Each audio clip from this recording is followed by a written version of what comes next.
하나님의 말씀을 들으시기를 바랍니다. 원하건대 너희는 나의 좀 어리석은 것을 용납하라. 청하건대 나를 용납하라.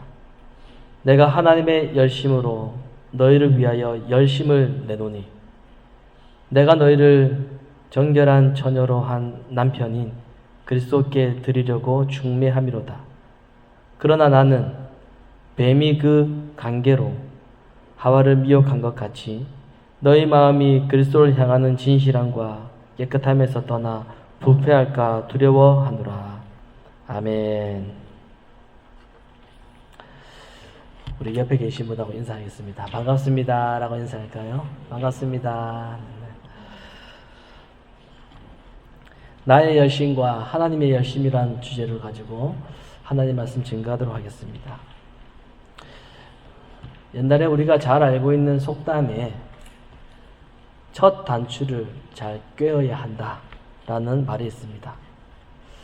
이 첫 단추를 잘 끼우지 않으면은 이 갈수록 마지막 단추도 잘못 깨어진다는 말인데, 이 속담의 의미는 시작의 중요성을 잘 말해주고 있습니다.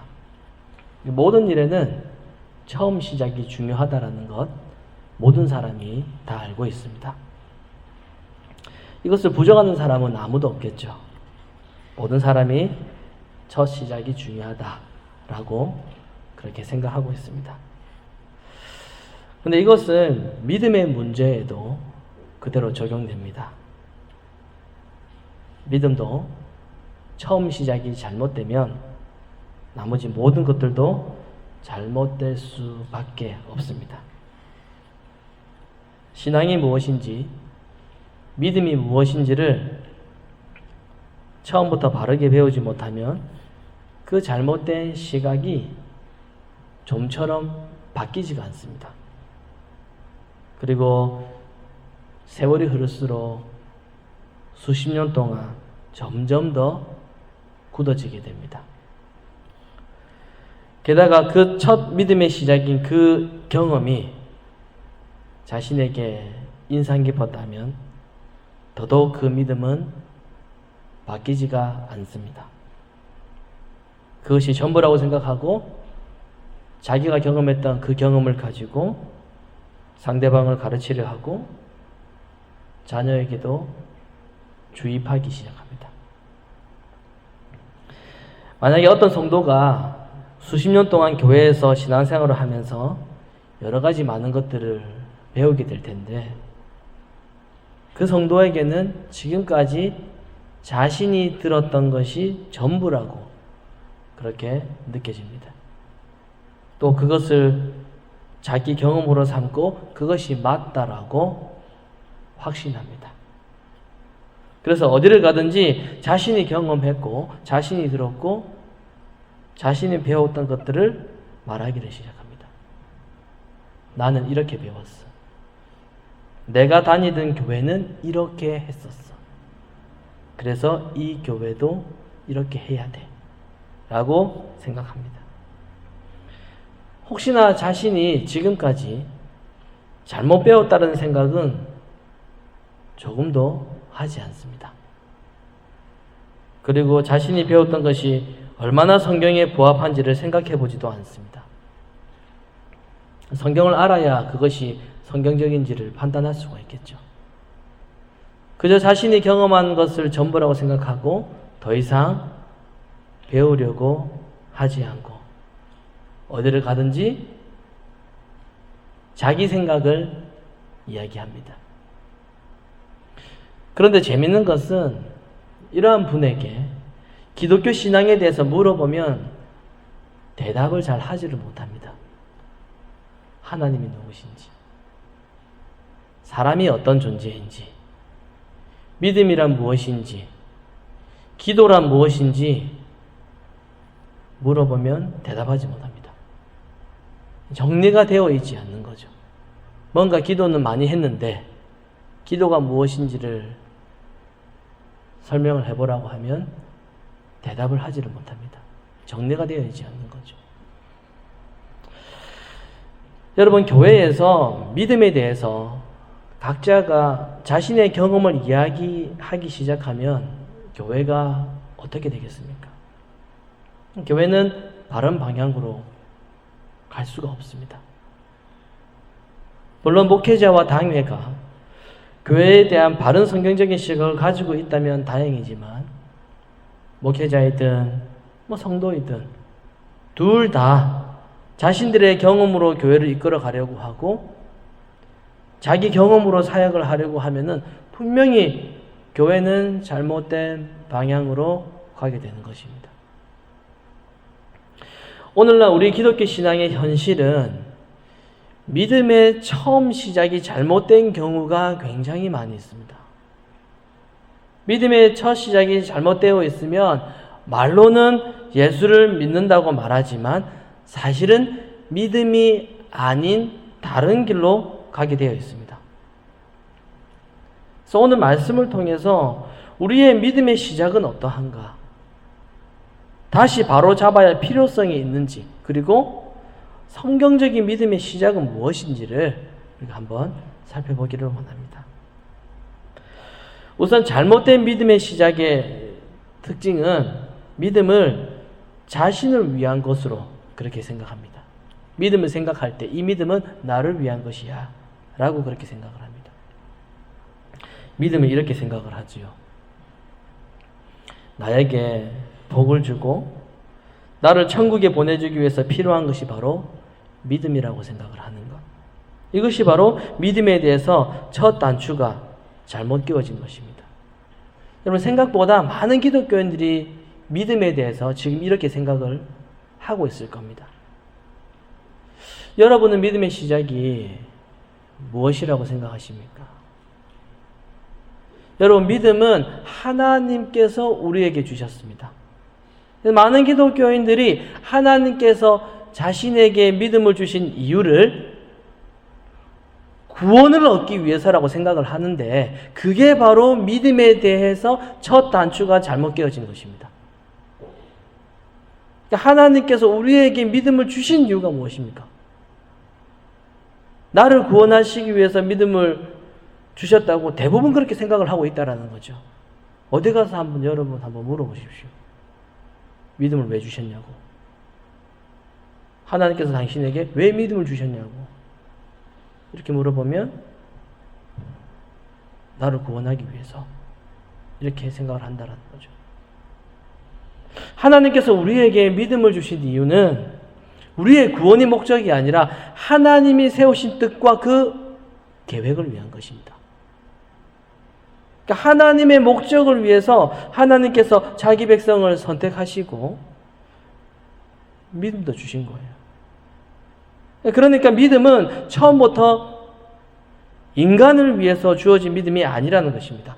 하나님의 목적을 이루시기 위한 과정으로 믿음을 주신 것입니다.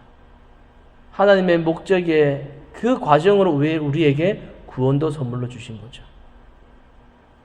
그런데 많은 사람들은 사람을 위해서, 인간을 위해서 믿음을 주셨다라고 생각을 합니다. 하나님께서 자기를 구원해 주려고 믿음을 줬다라는 거죠. 그리고 그 믿음으로 살면 그 결과로 자신에게 복이 주어진다라고 생각을 하고 있습니다. 하나님께서 자신을 구원하기 위해서 믿음을 주셨고 그리고 그 믿음으로 살면 복을 받는다라고 생각을 하고 있습니다. 여러분, 이렇게 생각 안 하는 사람이 있을까요? 신자가 믿음으로 사는 것은 복을 받기 위함이 아니라 하나님의 뜻과 계획을 위해서 자기가 도우라는 것을 생각을 해야 됩니다. 그러니까 믿음의 중심에 자기를 두고서 믿음을 자신을 위한 믿음으로 생각을 하고 있기 때문에 늘 생각하는 것이 무엇입니까? 어떻게 믿음 생활하면 복을 받는가? 이걸 생각을 하게 되는 겁니다. 그리고 그에 대한 해답으로 열심이라고 그렇게 생각을 하게 됩니다. 한마디로 믿음 생활을 잘하면 복을 받는다라고 생각을 하는데 그것을 열심과 연결시켜서 열심히 기도하면 복을 받는다. 열심히 전도를 하면 복을 받는다. 열심히 구제를 하면 복을 받는다라고 생각을 하게 됩니다. 여기서 열심은 무엇입니까? 열심. 여기서 열심은 인간의 열심이고 자기 열심입니다. 내가 열심을 내어서 믿음 생활을 하면 그것이 복으로 돌아온다는 겁니다. 그래서 열심히 하라는 겁니다. 열심히. 아마 이것이 오늘날 대다수의 기독교인들이 가지고 있는 믿음에 대한 생각일 것입니다. 내가 열심히 하면 된다는 겁니다. 최선을 다해 열심히 하면 다 된다는 거예요. 그런데 바울은 본문 2절에서 뭐라고 말씀하고 있습니까? 내가 하나님의 열심으로 너희를 위하여 열심을 낸다. 내가 너희를 정결한 처녀로 한 남편인 그리스도께 드리려고 중매한다. 이렇게 나와 있습니다. 그러니까 바울은 이 고린도 교회를 향한 열심을 가지고 있었습니다. 애정이 있었지요. 그러나 그 열심은 자기 열심이 아니라 하나님의 열심이라고 말하고 있습니다. 하나님의 열심으로라고 그렇게 이야기를 하고 있죠. 여기서 바울의 열심은 무엇입니까? 고린도 교회 신자들을 정결한 처녀 상태로 하여 남편인 그리스도께 드리기 위해 중매하는 것입니다. 이것은 단순히 바울이 그들에게 예수님을 전해서 그들을 예수 믿게 하겠다라는 그런 의미가 아니라, 그러니까 어떠한 의미인지를 우리 다른 본문 말씀을 통해서 우리 한번 보시도록 하겠습니다. 우리 이사야서 한번 함께 보시겠습니다. 구약성경 이사야서입니다.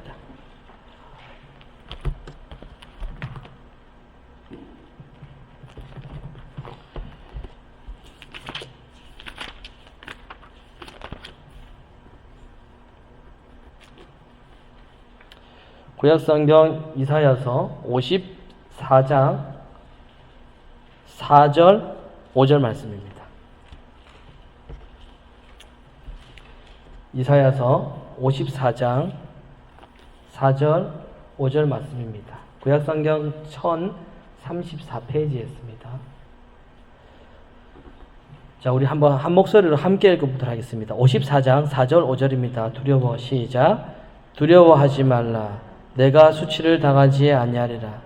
놀라지 말라. 내가 부끄러움을 보지 아니하리라. 내가 내 젊었을 때의 수치를 잊겠고 과부 때의 치욕을 다시 기억함이 없으리니 이는 너를 지으신 이가 내 남편이시라. 그의 이름은 만군의 여호와시며 내 구속자는 이스라엘의 거룩한 이시라. 그는 온 땅의 하나님이라 일컬음을 받으실 것이라. 아멘. 자, 여기 5절 말씀해 보면은 이렇게 말씀합니다. 너를 지으신 자는 내 남편이시라 라고 말합니다. 이 말은 지금 신부를 향해서 지금 그렇게 말을 하고 있습니다. 그러니까 신부에게 너를 지으신 자는 너 남편이야 라고 그렇게 말하고 있는 겁니다. 그런데 지금 이 신부가 어떤 처지에 있습니까? 수치를 당하고 부끄러움을 당하는 그러한 처지에 있습니다. 왜 수치를 당합니까? 왜 수치를 당하고 부끄러움을 당하는 처지에 있습니까? 이건 위에 보면 1절에 나와 있습니다. 54장 1절에 보면은 이렇게 말하고 있습니다. 잉태하지 못하여 출산하지 못한 너는 노래할지어다. 산고를 겪지 못한 너는 외쳐 노래할지어다. 이는 홀로 된 여인의 자식이 남편 있는 자의 자식보다 많음이라. 여호와께서 말씀하시니라. 자, 지금 여인은 어떤 상태에 있습니까? 잉태하지 못하고 생산하지 못한 그런 처지에 있습니다. 그 당시에 우리가 잘 알고 있듯이 여자가 아이를 낳지 못하는 것은 저주받은 것과 똑같습니다. 그래서 이 불임은 여인으로서는 큰 수치였고 생명을 잃은 것과 똑같습니다. 그렇기 때문에 여자가 잉태하지 못하고 생산하지 못한 이 신부에게서는 노래라는 것이 나올 수가 없습니다. 기쁨이 없기 때문입니다. 노래는커녕 날마다 슬픔에 빠져서 단식과 한숨 소리가 그렇게 나오는 것이 정상이겠죠. 그런데 이 신부를 향해서 지금 뭐라고 말씀하고 있습니까? 너는 무엇 하라고요? 노래하라고 이야기를 하고 있습니다. 누가 노래 안 하고 싶겠습니까? 자식 낳기를 많이 기다렸습니다. 이 방법 써보고 저 방법 써보고 안 해본 거 없습니다. 누가 뭐 노래 안 하고 싶냐라는 거죠. 사람들이 뭐라 하는데, 사람들이 다 손가락질 하는데, 사람들이 애 못 낳는다고 저주받는다고 말하고 다 외면하고 피하고 아무도 거들떠 봐주지 않습니다. 그런데도 하나님은 그러한 신부에게 너는 노래하라고 그렇게 이야기를 하십니다. 그것도 어떻게 노래하라고요? 외치라고 합니다. 외쳐서 노래하라고 합니다. 정말 기쁨으로 노래하라는 그런 의미잖아요. 사람들이 다 뭐라 하고 있는데 도무지 노래할 수 없는 처지에 있는 이 신부에게 기적처럼 아니면 세상 사람들이 볼 때 미친 듯이 노래가 나오게 되는 이유는 바로 새로운 남편 때문이다 라는 겁니다. 이게 무슨 뜻입니까? 예수님께서 나의 신랑이고 나는 예수님의 신부다라는 생각만으로 기쁨의 노래가 나온다라는 그런 말일까요? 물론 그럴 수도 있겠죠. 내 처지가 이렇게 연약한데, 내 처지가 이렇게 불쌍한데 내가 노래할 수 있는 이유는 예수님께서 나의 신랑이시기 때문이다. 이런 식으로 위로를 얻을 수도 있겠죠. 내가 힘들 때, 내가 어려울 때 사람들이 아무도 나를 알아주지 않아도 예수님은 나의 신랑이기 때문에 나는 기뻐할 수가 있어. 자, 여러분, 그럴 수 있습니까? 이것은 일시적입니다. 내가 힘들 때 예수님이 나의 신랑이라는 그 사실이 저는 그 뜻을 이해하지를 못했고 저는 그것이 그렇게 저를 만족시켜 주지 못했습니다. 여러분은 어떻습니까? 세상에서 힘들어서 교회 왔는데 예수님이 나의 신랑이십니다 라고 하면 여러분은 노래가 나옵니까? 막 감격해서 막 기쁨이 넘치던가요? 제가 볼 땐 그렇지 않습니다. 오히려 나를 괴롭힌 저 사람을 복수해달라고 기도하는 것이 훨씬 더 마음이 편합니다. 예수님께서 우리의 신랑이 되신다. 예수님께서 나의 신랑이 되신다라는 이 진짜 의미는 예수님이 신랑이라고 할 때 신부된 내가 누구인가를 알아야 진짜 기쁨의 노래가 가능하게 된다. 바로 이 뜻입니다. 예수님이 신랑이라면 신부된 우리는 지금 이사야가 말한 잉태하지 못한 여자인 것처럼 우리는 저주받은 처지에 놓인 사람입니다. 그러니까 저주 아래에 있는 우리가 새롭고 참된 남편을 만났기 때문에 이제 이 저주에서 해방이 되고 모든 수치에서 벗어난 그러한 신부로 예수님과의 관계에 있게 된 것입니다. 그래서 기쁨과 즐거움의 노래가 있게 되는 겁니다. 이것이 바울이 말하고 있는 정결한 처녀입니다. 예수님만이 내가 의지할 수 있는 참된 남편이라는 것을 믿는 것이 바로 정결한 처녀라는 겁니다. 그런데 오늘날 이 현대인들의 즐거움과 기쁨은 예수님이 아닙니다. 예수님을 부르며 기도하면서 찬양도 하면서 예수가 나의 기쁨입니다 라고 하는 것은 사실은 예수님 때문이 아니라 예수님으로부터 원하는 것이 주어진다라고 생각하기 때문입니다. 그것은 예수님이 남편이라는 것 자체가 기쁨이 되고 즐거움이 되는 것이 아니라 기쁨과 즐거움의 대상을 사실은 다른 데 두고 있는 것입니다. 제가 어릴 적에 학교에서 선생님들이 아이들에게 누구를 가장 존경하냐라고 그렇게 물었습니다. 그랬더니 어떤 친구들은 보통 누구 이야기합니까? 대통령을 이야기하기도 하고 유명한 사람 이야기도 하고 그 당시에는 유엔 사무총장 뭐 이렇게 존경한다 뭐 그렇게 이야기하기도 하고 아버지를 말하는 친구들도 있었습니다. 저는 뭐 어릴 적부터 딱히 존경할 사람이 없었습니다. 아버지는 교회를 다니셔도 맨날 술 드시고 늦게 들어오시고 저희 동네에 이렇게 다닐 때도 이게 조그마한 동네였기 때문에 다녀도 맨날 보는 분들이 어르신들이 길가에 평상에 그냥 앉아가지고 계시는 그런 모습만 보고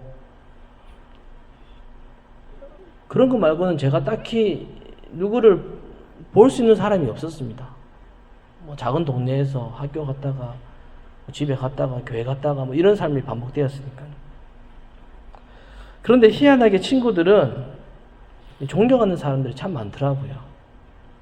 하루는 이제 부모님을 존경한다라는 이제 친구에게 선생님이 왜 부모님을 존경하냐라고 이유를 물었습니다. 그랬더니 두 가지 이야기를 했습니다. 하나는 부모님이 좋은 직업을 가졌습니다. 예를 들면 그 당시에 좋은 직업은 뭐 학교 선생님 혹은 뭐 사업가 아니면 유명한 큰 회사에 다니는 것. 그 당시 뭐 자동차에서도 유명하고 했으니까. 두 번째는 이 부모님들이 자기들이 갖고 싶은 것을 사준다라는 겁니다. 저는 이제 그 말을 듣고 잠시 생각해 봤습니다. 부모님이 나에게 해주신 것은 뭐지?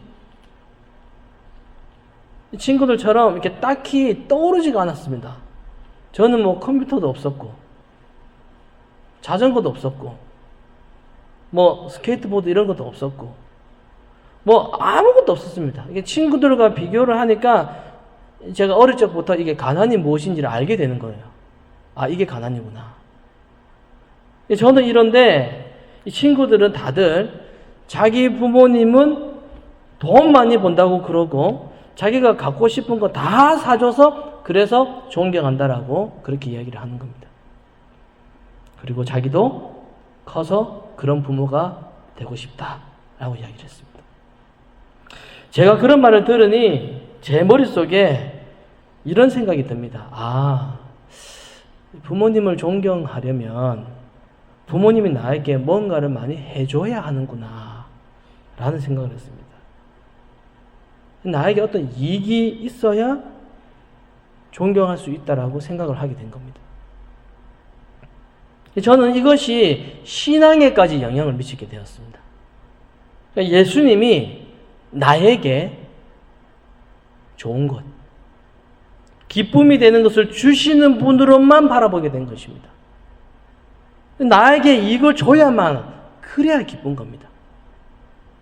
그러니까 받을 자격에 대한 나에 대해서는 돌아보지 않고 나는 받는 것에만 급급합니다. 그래, 나한테 구원도 줘야지. 그리고 그렇게 살면 믿음도 줘야지. 그것을 하나의 이익으로만 생각을 하게 되는 것입니다. 그걸 받을 자격이 있는지에 대한 저를 돌아보지 않고. 겉으로는 예수님을 기뻐하는 것 같지만은 사실은 내가 원하는 다른 것을 생각을 하고 있으면서 기뻐하는 것입니다. 다른 것 생각하는 그 노림수가 따로 있어요. 이것은 정결한 처녀가 아니죠. 우리는 항상 예수님을 배반하면서 우리 마음에 예수님을 두기보다는 나를 위해 유익이 되어줄 것을 생각하면서 그렇게 살아가고 있습니다. 그러면서 이러한 마음은 교묘하게 감추고 겉으로는 예수의 이름을 부르고 있습니다. 두 손 들고 노래 부르고 있습니다. 이러한 우리를 정결한 처녀라고 할 수가 있겠습니까?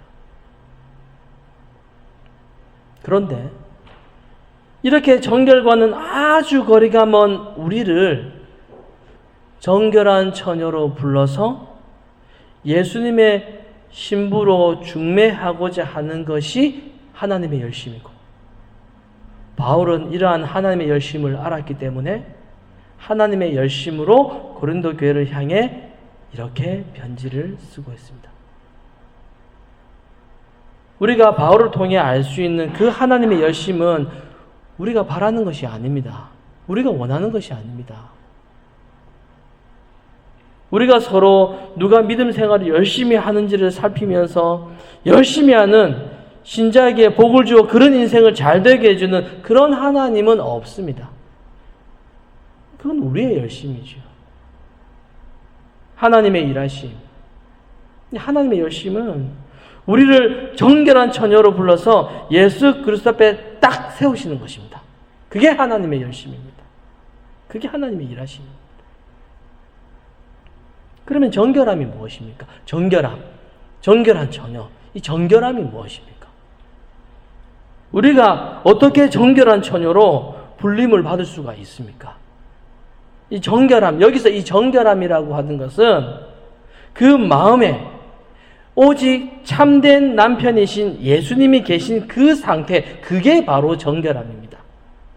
우리가 뭔가를 열심히 해서 깨끗해지는 것이 아니라 그 마음 가운데 예수님이 계신 그 자체가 바로 정결함입니다. 바로 이러한 정결함을 위해서 하나님은 우리의 모습을 보게 하십니다. 우리의 실상을 보게 하십니다. 우리가 죄와 저주 아래에 있다는 것을 보게 하시기 위해서 하나님께서 일하신다는 겁니다. 내가 저주 아래에 있다는 것, 이것이 나의 실상이요, 이것이 나의 모습이라는 것을 알게 하셔서 이 저주에서 구출할 수 있는 유일한 구세주이신 주 예수 그리스도를 바라보게끔 그렇게 하십니다. 그리고 깨끗게 하시는 신랑 되신 예수님의 그 의로 인하여서 기뻐하게 하는 것입니다. 이게 바로 신부의 정결함입니다. 그래서 정결한 신부는 예수님이 남편이 되심으로 인하여서 자신의 모든 수치와 부끄러움이 물러간 것으로 인하여서 즐거워하게 되고, 그리고 나 같은 자의 신랑이 되어주신 그 사랑과 그 은혜에 감사하면서 이제는 신랑 되신 예수님만을 증거하고자 하게 되는 것입니다. 그래서 우리를 이러한 정결한 신부로 세우려고 하시는 것, 그게 바로 하나님의 열심입니다. 사도 바울은 이러한 하나님의 열심을 잘 알고 있었습니다. 그래서 바울도 자기 열심이 아니라 하나님의 열심으로 교인들이 자신의 수치와 또 자기 죄를 보고 신랑 되신 예수님의 은혜가 어떠한지를 보게 하기 위해서 그렇게 일하였던 것입니다. 이것이 하나님의 열심으로 인한 바울의 열심인 거죠. 이러한 신자의 열심은 나의 뜻을 이루기 위한 열심이 아니라 하나님의 열심을 그대로 쏟아내는 것이 되어야 합니다. 우리를 향하신 이 하나님의 일하심과 우리를 향하신 하나님의 열심은 이스라엘 백성들의 모습을 통해서도 잘 보여주고 있습니다. 하나님께서는 이 이스라엘 백성들이 자신들의 죄를 알기를 원하셨습니다. 그들이 자신의 죄를 알게 되고 자신들의 죄에서 깨끗하게 하시고 그 이스라엘을 거룩한 자로 세우고자 하시는 그 하나님의 사랑과 그 자비를 그들이 알기를 원했습니다. 하지만 이스라엘은 이러한 하나님의 열심을 외면했고 자기들의 열심을 동원하여서 자기들 나름대로 자신을 위해서 자기 방식으로 하나님을 섬기려고 하였습니다. 잘못된 열심이죠. 여러분, 믿음이라고 하는 것을 자기를 위한 믿음으로 생각하는 사람들은 복음도 예수도 모두 다 자신을 위해 존재하는 것으로 그렇게 생각을 합니다. 자기가 주인공인 줄 알아요. 성경을 봐도 자기가 다윗인 줄 압니다.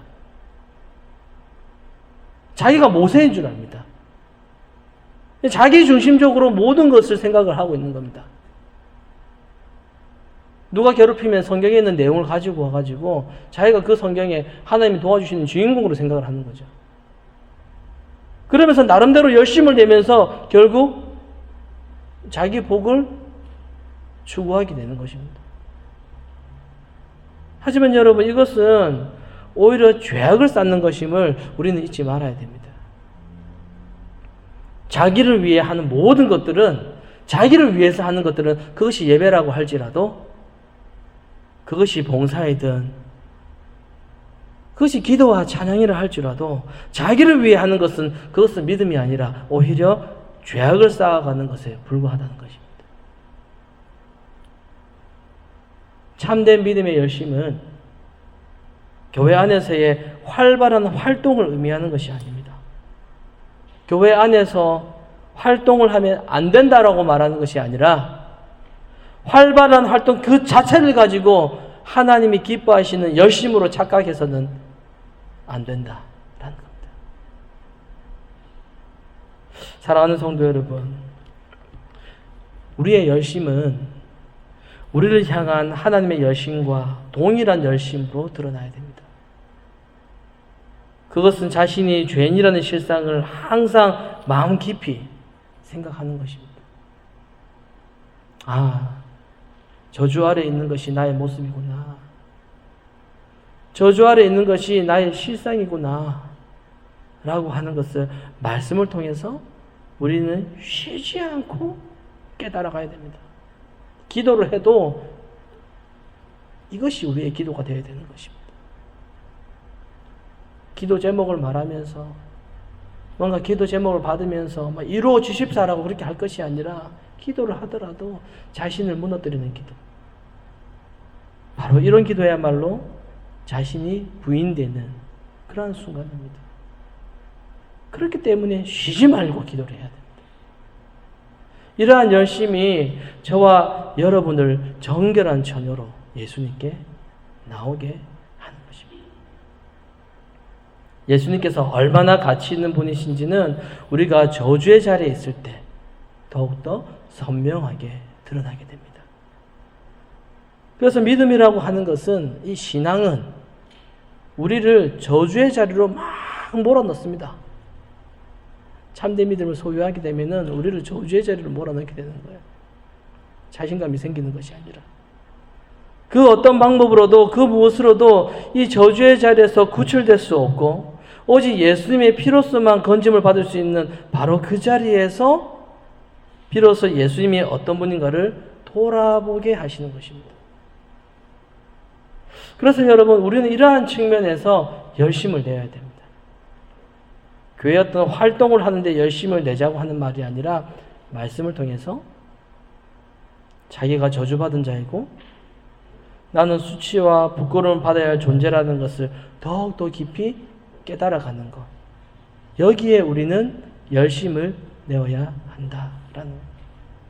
그래야만 예수님이 신랑이라고 하는 이 사실이 그래야만 정말로 기쁨이 되고 즐거움이 되게 될 것입니다. 우리 모두 이러한 하나님의 열심으로 인하여서 우리의 삶 속에서 신랑 되신 그리스도가 우리에게 어떠한 의미가 있는지를 그렇게 묵상하시고 그로 인하여서 참된 기쁨이 우리 안에 넘치시기를 간절히 소망합니다.